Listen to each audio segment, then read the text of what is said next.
গেল কয়েকদিনে দেশের বিভিন্ন স্থানে মৃদু শৈত্যপ্রবাহের কারণে ফসলের ব্যাপক ক্ষতি হয়েছে। ব্যাহত হচ্ছে বোরো আবাদ, দুশ্চিন্তায় পড়েছেন কৃষকরা।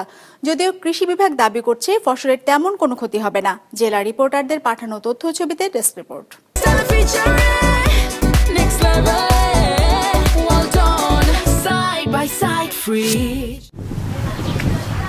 শীত আর ঘন কুয়াশায় নষ্ট হয়ে গেছে বোরো ধানের বীজতলা। কোথাও কোথাও অতিরিক্ত ঠান্ডায় বীজ হলুদ হয়ে গেছে। গেল কয়েক সপ্তাহ ধরে দিনাজপুরে মৃদু শৈত্যপ্রবাহ থাকায় বোরো আবাদ নিয়ে বিপাকে পড়েছেন কৃষকেরা। নষ্ট হয়ে যাওয়ায় নতুন করে বীজতলা তৈরি করতে হবে বলে জানান কৃষকেরা। এতে বাড়তি খরচের পাশাপাশি নির্ধারিত সময়ে বোরো উৎপাদন নিয়ে শঙ্কায় তারা।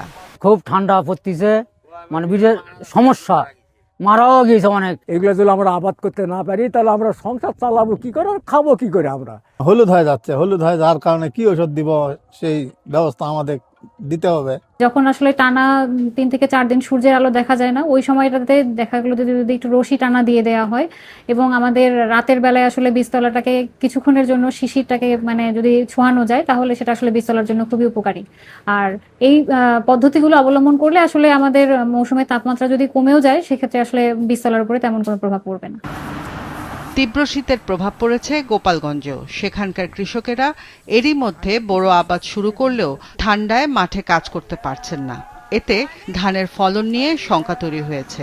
এদিকে তীব্র শীত পড়ায় জেলায় দেখা দিয়েছে শ্রমিক সংকট। যে জায়গা রোদ্দুরের তাপ পাচ্ছে না সেই জায়গা ওই যে সাদা হয়ে গেছে, এই যে সমস্ত জায়গার পাতা মরে যাচ্ছে। পাতা তো ঠান্ডা উঠছে, তারপরে তো আমাকে এটা উঠতে লাগাতে বুঝছে না, উঠলে তো আমাকে হবে না। কিষাণ বাজার তো ভারী সমস্যা, ঠান্ডা তো কেউ ডাঙা নামতে চাচ্ছে না।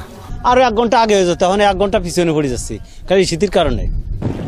তবে কৃষি কর্মকর্তা বলছেন বোরো আবাদের লক্ষ্যমাত্রা পূরণ করা সম্ভব। বোরো বীজতলায় কোনোভাবে যেন আক্রান্ত না হয় বা তাদের আমাদের লক্ষ্যমাত্রা অর্জনে কোনো ধরনের বাধাগ্রস্ত না হয়, সেই জন্য আমরা কৃষকদের শতক প্রতি 280 গ্রাম ইউরিয়া এবং 400 গ্রাম জিপসাম প্রয়োগ করবার জন্য পরামর্শ দিচ্ছি।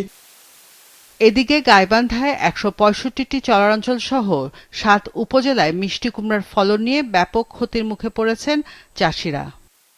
ফলন ভালো ও লাভ হওয়ায় চলতি বছর সাঘাটায় 56, ফুলঝুরিতে 112, সুন্দরগঞ্জে 76, পলাশবাড়ীতে 20, গোবিন্দগঞ্জে 29, সাদুল্লাপুরে 60 ও গাইবান্ধা সদরে 75 হেক্টর জমিতে মিষ্টি কুমড়ার আবাদ হয়েছে।